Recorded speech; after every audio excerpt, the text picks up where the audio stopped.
a CBF. Não vi a CBF, talvez vocês tenham essa informação. CBF quer o quê? Quer um time para a Copa do Mundo ou quer que ganhe a Copa América? O treinador também é reflexo disso. Sem dúvida. Ele está achando que tem que montar um time forte, experiente, porque senão ele cai.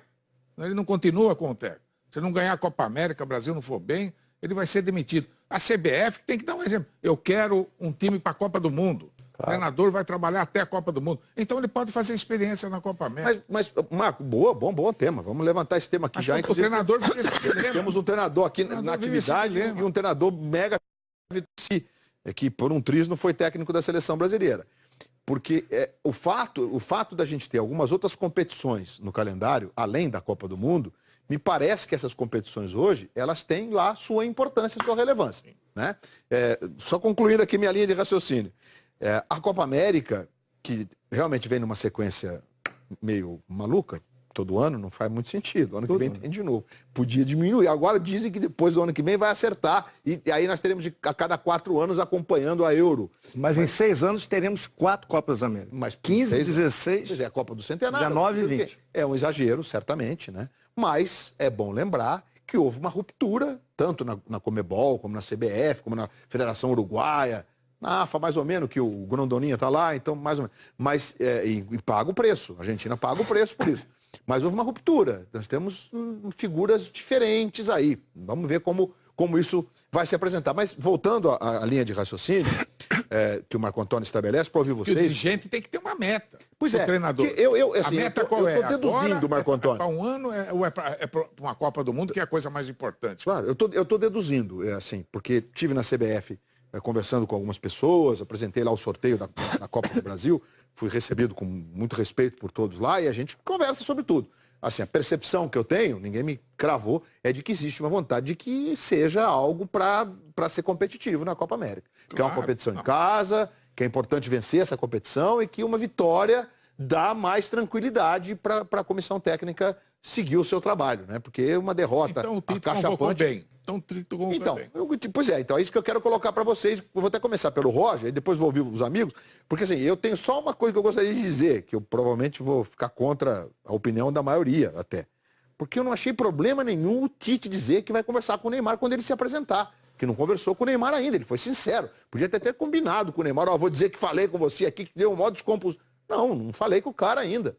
Né? O Edu falou com o Neymar, ligou para o Neymar e disse, olha, vai ter uma conversa bacana aqui, séria entre vocês, porque as suas atitudes, elas respingam na seleção brasileira. Agora, eles entenderam também que não é o que aconteceu é grave, mas não é como se fosse, o cara cometeu um crime, aí não está convocado, não joga nunca mais. O crime que eu digo é assassinou alguém, ou então é acusado, o próprio Cristiano Ronaldo se defende, inclusive, de acusação de estupro, né? Vocês sabem, lembram, mas vocês sabem, esse processo rola nos Estados Unidos. Eu achei que o Tite foi sincero. Não conversei com o cara. Quando chegar, eu vou conversar com o cara.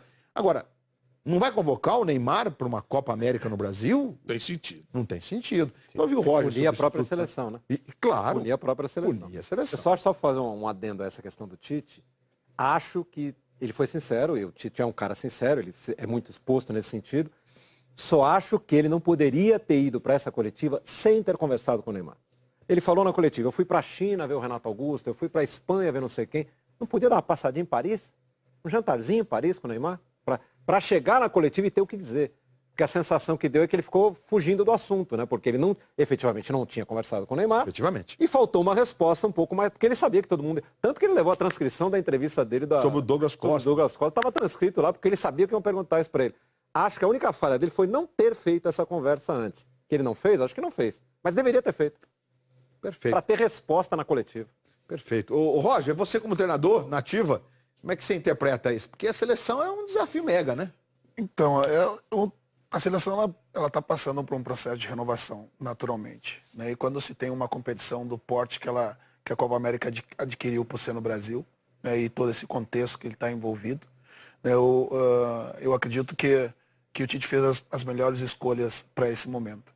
Até porque, para mim, o processo de renovação, ele precisa de jogadores experientes que têm essa noção que eles não vão chegar no próximo ciclo, mas que eles são muito importantes para passar esse bastão para aqueles que estão chegando.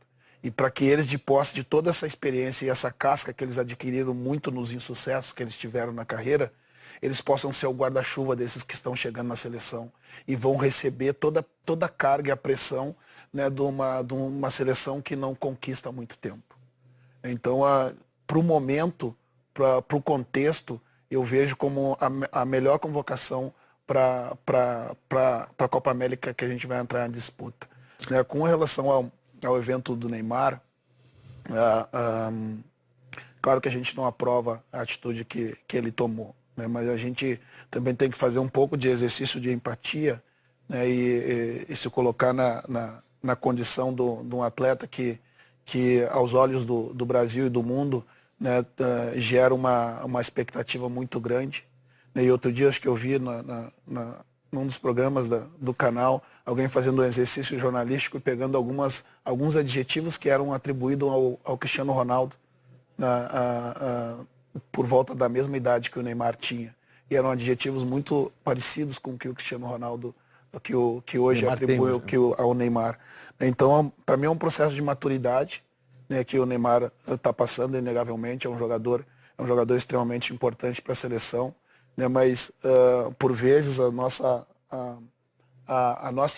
idealização em torno do que o Neymar pode ser para a gente, por vezes a cobrança é muito grande, né? E a gente também tem que em algum momento perguntar para o Neymar se ele deseja ser tudo que a gente gera de expectativa no Neymar como o grande representante da seleção. Eu vejo o Neymar nos próximos anos, não tenho dúvida, como protagonista no futebol mundial, e não tenho dúvida nenhuma que ele vai ser pelo menos 2 vezes melhor do mundo. Caramba, 2 vezes melhor do mundo. Se vocês me permitem, eu vou ouvir o Muricy, que treinou o Neymar, evidentemente, e teve com ele algumas conversinhas, né? Algumas. Prof. Teve. E naquele tempo, provavelmente, mais do que hoje precisa. Eu acho que sim. Eu acho que... E tem mais uma coisa que as pessoas têm que entender, que o Neymar, ele gosta de quem fala para ele, ou seja, ele gosta de ouvir. Só que as pessoas têm que falar realmente o que ele tem que escutar hoje em dia, entendeu? E ele sabe o que ele fez lá em Paris não é correto. Ele mesmo falou isso, né?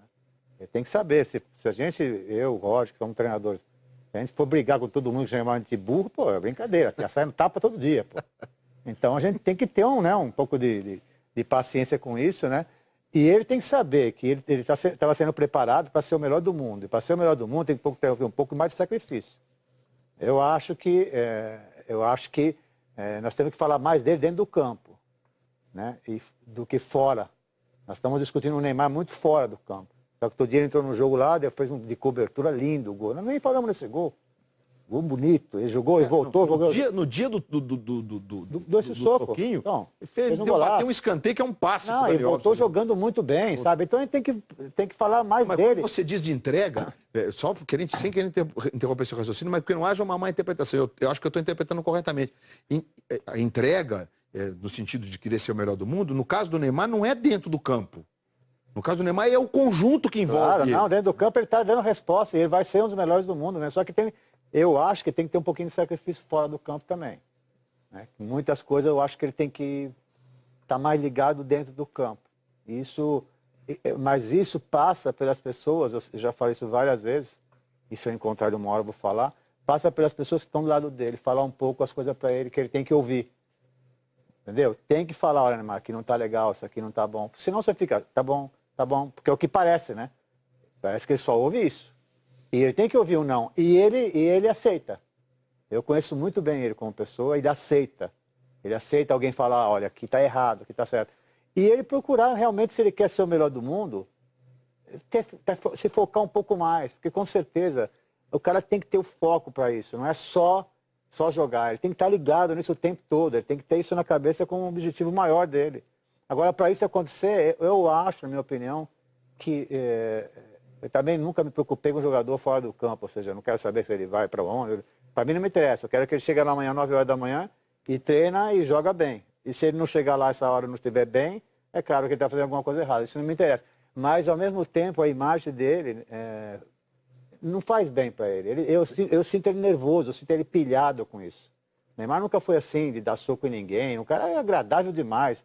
Atende, fica 1 hora, 2 horas atendendo torcedores, várias vezes para ele fazer. É um cara muito legal.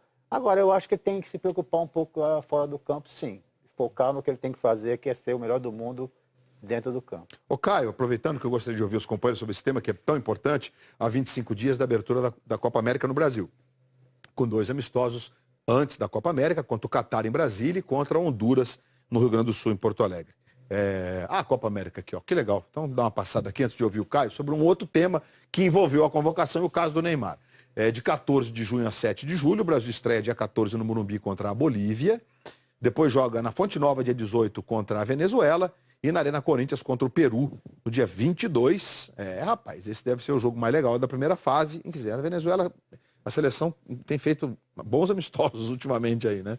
Ganhou da Argentina. Oi? Ganhou da Argentina. Por exemplo, ganhou da Argentina. Essa é a primeira fase do Brasil na Copa América que vai ser disputada aqui no país.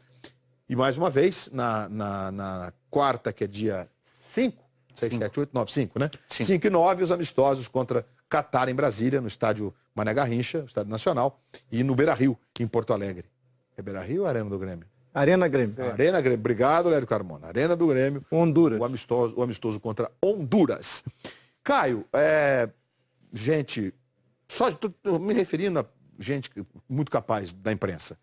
Gente grande, gente que tem dimensão, discernimento. Vários colegas entendem que a abraçadeira é muito importante nessa altura e a escolha do capitão vai ter reflexos. E muitos, gente de muito respeito, muitos entendem que o Neymar não deve mais ser o capitão, pelo menos nessa competição. Como é que você encara essa situação? Teu tempo de jogadores tinha peso mesmo, essa escolha? Como é que é isso? Não, eu acho que, é claro que tem peso, né? De alguma maneira você está representando o teu grupo, é um porta-voz em relação ao campo e à arquibancada, mas eu acho que a gente superdimensiona a faixa de capitão. Eu acho que para os atletas não é tão expressiva assim. Se você me perguntar, eu acho que é esse o motivo do comentário, eu acho que o Neymar vai perder a faixa de capitão. E eu acho que tem que tirar a faixa de capitão do Neymar, porque tem que causar uma mudança de comportamento, uma reflexão por parte dele. Eu sempre falo isso, o Neymar é um craque. O Neymar é um dos melhores jogadores do mundo, e assim como o Roger falou, eu também acho que ele tem todo o potencial do mundo para ser eleito o melhor jogador do mundo. Mas ele precisa mudar algumas coisinhas, e eu acho que essa Copa América talvez seja o grande momento de reflexão depois do que aconteceu na última Copa do Mundo. Porque quando você joga uma Copa do Mundo na Rússia, claro que você está atento a tudo que chega, todas as críticas, todos os elogios, só que é diferente de você jogar no seu país, ao lado do seu torcedor. A crítica dói um pouco mais, assim como o elogio é mais gostoso. Então, o que eu penso dessa relação Neymar e Tite? Aí eu penso um pouquinho diferente, talvez, de vocês. Eu acho que, enquanto o Neymar é jogador do Paris Saint-Germain, é problema do Paris Saint-Germain. As atitudes que o Neymar tem lá, ele tem que discutir com as pessoas próximas a ele e o que é melhor para a carreira dele. A relação de jogador e treinador, muitas vezes, é uma relação de confiança, de puxão de orelha, de incentivo no momento difícil. E eu acho que o Tite foi muito feliz. Na hora que o Neymar passar a ser jogador, se apresentar na seleção brasileira, tem que pegar o cara de lado e tem que ter uma conversa com ele. Aí tem que entender o que aconteceu, por que aconteceu e o quanto isso não está fazendo bem para o seu futebol. Mas eu acho que a gente antecipar uma decisão dessa, talvez o Neymar já chegasse com um bico desse tamanho. Estou falando do Neymar, mas qualquer outro jogador que fosse criticado através da imprensa. Roger é treinador, ele pode falar melhor do que ninguém. Muricy foi brilhantemente durante muitos anos. Se tem uma coisa que o jogador, e eu não gostava também, se tem uma coisa que o jogador não gosta, é ser criticado através da imprensa antes do olho a olho. Essa relação de transparência, comissão técnica com o atleta é muito importante. Muito importante. E por se tratar de um jogador como o Neymar, eu acho que o Tite tem que ter essa conversa com ele e depois comunicar. E depois falar, olha, a atitude é essa por causa disso, disso, disso. Ou o Neymar vir a público e se manifestar. Eu acho o seguinte, eu acho que não dá para abrir mão do Neymar. Eu acho que o Neymar é um talento, é um cara absolutamente fantástico. Penso exatamente como o Muricy. Gostaria que a gente tratasse o Neymar muito mais das coisas que ele faz dentro do que fora de campo, porque é ali onde ele pode ser decisivo. O que ele faz fora de campo é problema dele, eu não tenho nada a ver com isso, desde que não interfira no rendimento com a bola. Não, e desde que não ganhe corpo do ponto de vista internacional, né, Caio? Porque isso acaba, obviamente, levando a crônica, não só esportiva, a trazer esse enfoque, porque ele é uma personalidade. O Neymar não é um jogador, ele não é mais um, né? Que provavelmente comemora a vitória do time lá na Inglaterra, vai para um pub e toma umas e outras e está tudo certo. Com ele não vai estar tudo certo. Isso. Então é importante ele ter essa dimensão. E quando o Edu diz para ele que respinga mesmo, é inevitável. Ele é um jogador que hoje ele é o símbolo da seleção. Ele não é mais um, ele é o símbolo da seleção, ele é o craque da seleção brasileira. E tudo que ele fizer fora de campo e tiver repercussão, vai respingar na seleção. É uma coisa natural, né? É a única coisa, Luiz, no mundo de hoje, no Beira-Rio. No mundo de hoje, Luiz, não dá para separar o profissional da pessoa que ele é. Você que é um narrador, tal, se você faz um discurso, isso eu sei por pesquisa, não é chutômetro. Claro. Se você tem um comportamento bonito, ético, na frente da televisão, na câmera, lógico, como treinador, na sua vida particular, você não sabe, se for nada daquilo. Não vai valer de nada. Vai valer nada, porque todo mundo hoje sabe de todo mundo. Todo mundo sabe. Acabou, todo mundo sabe de todo mundo. Então não dá para o Neymar ter uma vida assim como profissional, nada, é uma coisa só. O que ele fizer fora de campo vai refletir na imagem dele, na paixão do torcedor por ele ou não, nas críticas. Hoje não se separa, hoje tá todo mundo que tem um mínimo de notoriedade, a vida dele está aberta. Todo mundo sabe, todo mundo. É o repórter, é o jornalista, é o apresentador, é o ator, é o jogador. Não sei se vocês viram, o Globoesporte.com fez recentemente quem você convocaria para a seleção e tal. O Neymar ficou em 10º lugar entre os mais votados. Ou seja, o craque da seleção... do futebol. Exatamente, o craque da seleção brasileira, o cara que é capitão da seleção brasileira, ficou em 10º lugar. Não tem ninguém do tamanho técnico do Neymar no futebol brasileiro hoje, para deixar o Neymar em 10º lugar.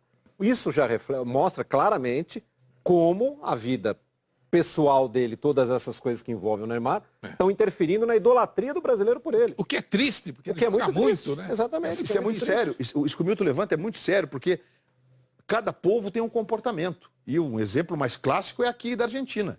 Tudo o que aconteceu com o Maradona, o argentino, quando perguntado sobre ele, separa. O nosso comportamento não é esse. Não é esse? Nosso e de vários povos do mundo.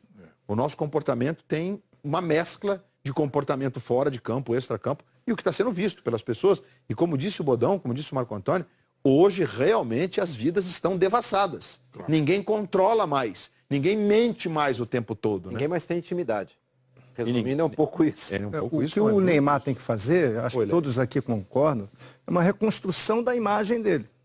E a reconstrução da imagem dele parte também de quem está ao redor dele, entre eles o Tite, que é um educador dentro da seleção brasileira. Como qualquer treinador, é um educador.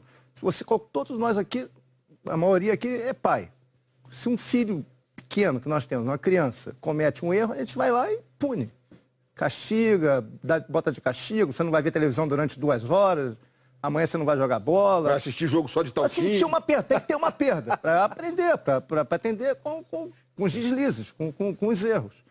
O Neymar tem que aprender com esse absurdo que ele cometeu lá em Paris, entendeu? Agora, e a melhor perda, Milton, é a tarja de capitão, eu acho, nesse momento. Não, mas eu acho assim, nesse ponto eu concordo um pouco com o Caio. Eu acho que a abraçadeira de capitão, nós... já tivemos essa discussão algumas vezes. Não, e nós da imprensa damos muito mais importância do que a boleirada dá. O que eu acho que o Tite errou foi ter botado o Neymar capitão lá atrás. Sim, agora, lá concordo. Atrás. Ele não tem o menor perfil. E ele nem queria também, viu? Roger tinha, né? Roger tinha, vários outros jogadores tinham. O Neymar não tem perfil para isso, e ele não queria. Ele nem queria, ele não queria. Então acho que o Tite errou lá atrás. Agora tirar ou não tirar, eu acho que é o menos relevante. Mas é sedutora para ele a tarde, então ele vai sentir. Mas que ele teria que ser enquadrado, teria. A minha questão só é a seguinte, será que ainda dá tempo?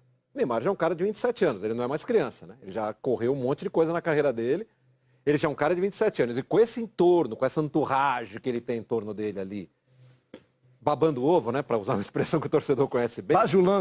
Bajulando, acho muito pouco provável que ele vá mudar o seu comportamento daqui para frente. Como não mudou, né? Qual foi a primeira entrevista que ele deu depois do soco na cara do sujeito?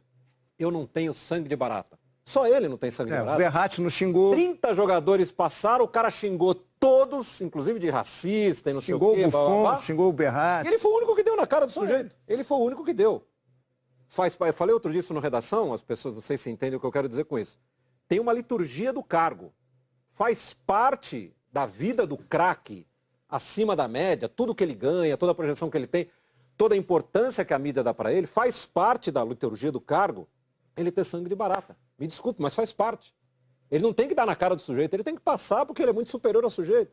Aí ele foi lá e deu foi o único, em 30 jogadores, ele foi o único que deu na cara do sujeito. O cara xingou todos os jogadores, todos. Até o Buffon, lá nos seus quase 40 anos de idade, passou pelo... E correu um risco grande, porque o Buffon é enorme. Foi o que o Muricy falou, ele faz parte do tamanho dele, ter cuidado com o que ele faz fora de campo.